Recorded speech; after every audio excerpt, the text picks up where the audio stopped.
बिहार सरकार ने मुख्यमंत्री नीतीश कुमार के नेतृत्व में राज्य की शिक्षा प्रणाली में एक ऐतिहासिक और दूरदर्शी पहल की शुरुआत की है। सरकार ने घोषणा की है कि कक्षा 6 से लेकर 12 तक के सरकारी स्कूलों में पढ़ने वाले 1 करोड़ से अधिक छात्रों को आर्टिफिशियल इंटेलिजेंस यानी कि एआई और डिजिटल स्किल्स जैसे आधुनिक तकनीकी ज्ञान से लैस किया जाएगा। ये योजना न केवल राज्य की शिक्षा व्यवस्था को एक नई दिशा देने का काम करेगी, बल्कि बिहार को आने वाले समय में तकनीकी शिक्षा के क्षेत्र में अग्रणी राज्यों में शामिल करने की क्षमता रखती है। इस योजना के अंतर्गत छात्रों को कंप्यूटर की बुनियादी जानकारी के साथ साथ data analysis, creative thinking, problem solving, pattern recognition और विजुअल लर्निंग जैसी क्षमताएं भी सिखाई जाएंगी, ताकि वे भविष्य की तकनीक प्रधान दुनिया में सफल हो सके। ये योजना वैश्विक तकनीकी कंपनी एडोब के सहयोग से लागू की जाएगी। इसके लिए बिहार सरकार के शिक्षा विभाग और एडोब के बीच जल्द ही एक आधिकारिक समझौता किया जाएगा। एडोब के डिजिटल एजुकेशन प्रोग्राम के माध्यम से छात्रों को इंटरेक्टिंग लर्निंग प्लेटफॉर्म पर ऑडियो, वीडियो, 3D मॉडल और मल्टीमीडिया कंटेंट के जरिए पढ़ाया जाएगा, जिससे सीखने की प्रक्रिया रोचक, व्यवहारिक और प्रभावी हो सकेगी। शिक्षा विभाग ने 2025 से 2026 के साल से कुछ चुनिंदा स्कूलों में इस योजना को पायलट प्रोजेक्ट के रूप में शुरू करने का निर्णय लिया है, जिसके बाद साल 2026 और 2027 तक इसे राज्य के सभी मिडिल और हायर सेकेंडरी स्कूलों में लागू कर दिया जाएगा। इस योजना के अंतर्गत केवल छात्रों को ही नहीं, बल्कि शिक्षकों को भी विशेष प्रशिक्षण दिया जाएगा, ताकि वे नई तकनीकी शिक्षा और पढ़ाने की पद्धतियों को सही तरीके से समझ सकें और छात्रों को बेहद रूप से मार्गदर्शन दे सकें।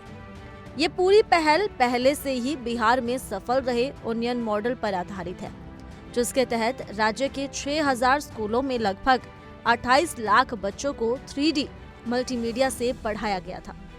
अब सरकार उसी मॉडल को और अधिक व्यापक तकनीकी और आधुनिक बनाकर लागू कर रही है।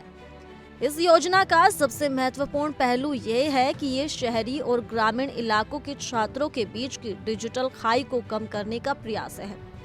मुख्यमंत्री नीतीश कुमार का ये स्पष्ट उद्देश्य है कि गांव के छात्र भी कंप्यूटर, डेटा एनालिसिस और आर्टिफिशियल इंटेलिजेंस जैसी आधुनिक तकनीकों को उसी सहजता से सीखें जिस तरह शहरों के छात्र सीखते हैं। सरकार चाहती है कि बिहार का कोई भी बच्चा तकनीकी शिक्षा की दौड़ में पीछे ना रह जाए और उसे वैश्विक स्तर पर प्रतिस्पर्धा करने का पूरा अवसर मिले। ये योजना राष्ट्रीय शिक्षा नीति 2020 के उस विजन के साथ भी मेल खाती है, जिसमें छात्रों को केवल किताबी ज्ञान तक सीमित न रखते हुए उन्हें व्यवहारिक और तकनीकी दुनिया के लिए तैयार करने की बात की गई है। सीबीएसई पहले ही कक्षा 9 से 12 के छात्रों के लिए एआई को विषय के रूप में शामिल कर चुका है और अब बिहार सरकार भी उसी मॉडल को अपनाकर सरकारी स्कूलों में तकनीकी शिक्षा को आगे बढ़ाने जा रही है। इस योजना को लेकर राजनीतिक विश्लेषकों का मानना है कि ये केवल एक शैक्षणिक सुधार नहीं, बल्कि एक रणनीतिक चुनावी कदम भी हो सकता है।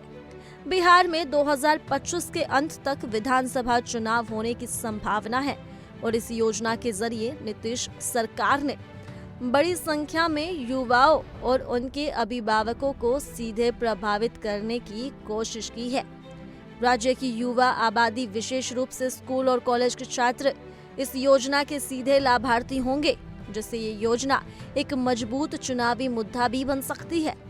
सरकार का दावा है कि ये योजना बिहार के बच्चों को भविष्य की नौकरियों और करियर के लिए पूरी तरह से तैयार करेगी। शिक्षा विभाग के एक वरिष्ठ अधिकारी ने कहा कि हमारा मकसद है कि गांव के बच्चे भी उतनी ही सहजता से कंप्यूटर, डेटा और एआई सीख सके जितनी कि शहरों में पढ़ने वाले बच्चे। ये पहल बिहार की नई पीढ़ी को आत्मनिर्भर, तकनीकी रूप से दक्ष और जागरूक नागरिकों में बदलने की दिशा में एक ऐतिहासिक कदम है। निसंदेह ये योजना बिहार की सामाजिक और आर्थिक स्थिति को मजबूत करने में एक मील का पत्थर साबित हो सकती है। ये न केवल राज्य की शैक्षणिक गुणवत्ता को नई ऊंचाइयों पर ले जाने में मदद करेगी, बल्कि बच्चों को वैश्विक स्तर की प्रतिस्पर्धा के लिए तैयार करने में भी सहायक होगी। ये पहल बिहार को एक डिजिटल और तकनीकी रूप से सशक्त राज्य के रूप में स्थापित करने की दिशा में एक बड़ा और निर्णायक कदम है। क्या कहना चाहेंगे आप इस खबर को लेकर? आप हमें कमेंट कर जरूर बताएं और इसी के साथ जुड़े रहिए इंडिया डेली के डिजिटल प्लेटफॉर्म के साथ।